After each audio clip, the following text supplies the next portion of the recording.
Hey guys, you might recall in one of my previous videos that my yellow Corvette didn't have a sharp enough turning circle on the chassis it came on a ready set. So I went through some of my chassis and decided to put it on a different one that turns a lot sharper.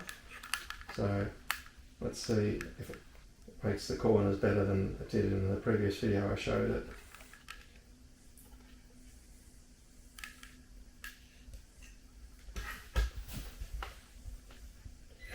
So it's on a second-hand chassis that I bought, and I haven't changed the tyres on it yet, so it might lose traction at the rear a little bit. So I need to put grippier rear tyres on it, I think. It's now turning a lot sharper. So it definitely fixed the issue. So now all I need to do on the chassis that it came with is put on a car that's got a crisper turning than the Corvette has. The easy fix for that is to do another Lexus body or something like an Enzo Ferrari which has super crisp turning. So as you can see, the Corvette now is driving really well.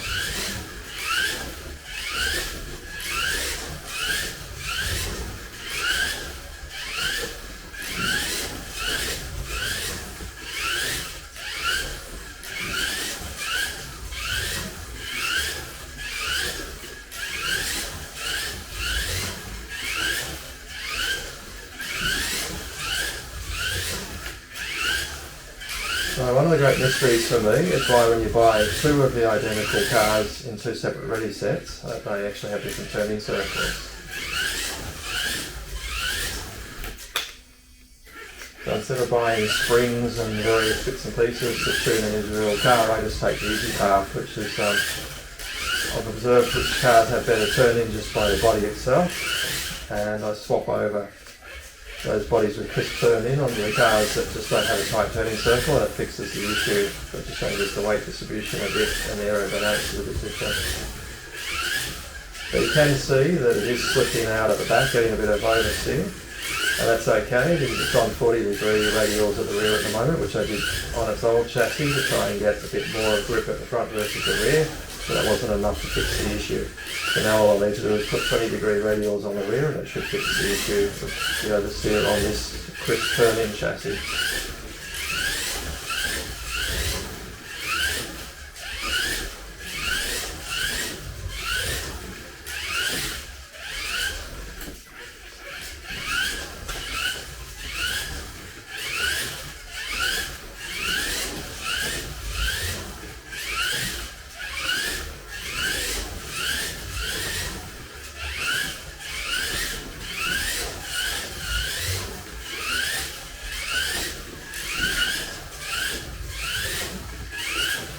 Now one of the things that's good about the Corvette body, and it's not unique in this characteristic, is that it can graze the side of the barriers and sort of keep going instead of getting caught, whereas the Audi R8 can get caught on the rails. So that's one advantage of the Corvette. If you're not as good at sort of driving around the corners, you can just sort of graze the side and keep going instead of getting caught.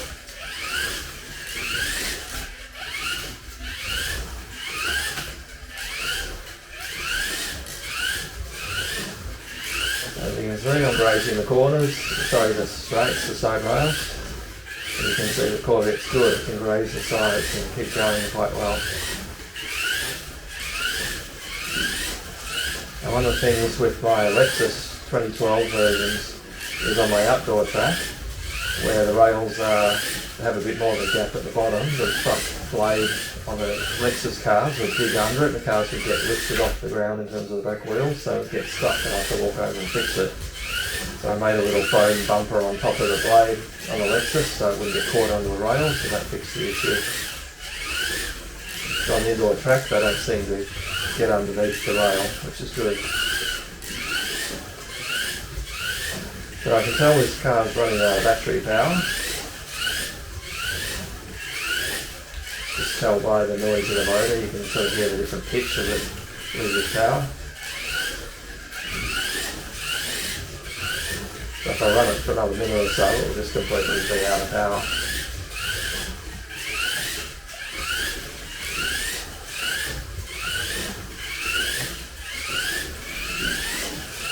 But I'm not going to run it into the ground, I'll stop it here. And I'll put fresh batteries in it. And I'll also change the rear tyres over 20-degree radials, which will make a big difference coming out of the corners.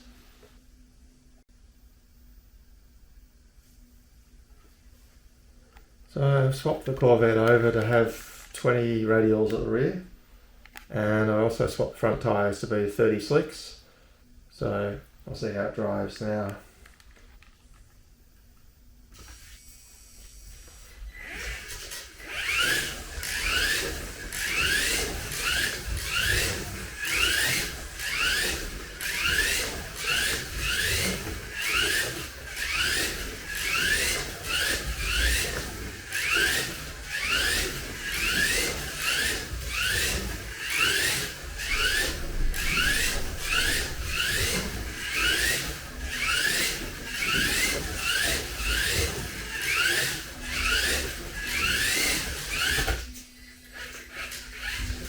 Let's change the feel, so I'm having to adjust to it. But it's fixed the oversteer problem out of the slippery corner I'm just going through now.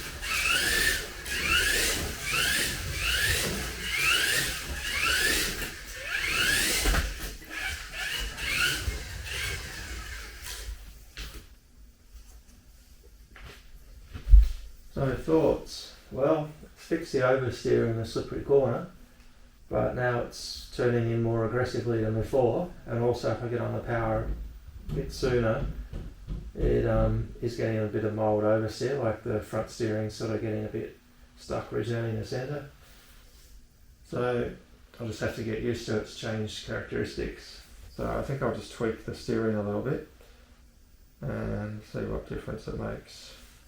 It might just be if I tweak the steering, with the endpoints, it might make enough of a difference. I'll see how that goes.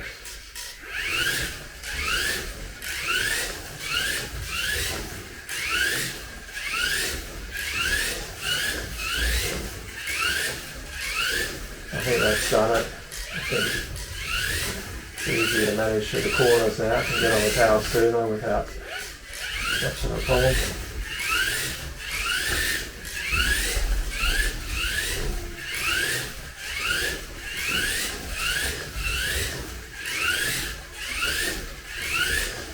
So it's interesting how I started off with this car straight out of the box, having it not able to turn the corners at high speed like the other Corvette I bought straight out of the box.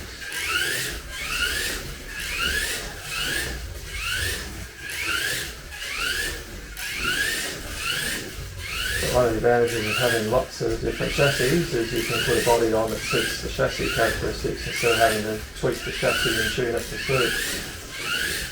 So all I do is change tyre types, change bodies, and I do have some FRP plates, T-plates at the rear, which will make fiberglass with resin plastic or whatever it stands for.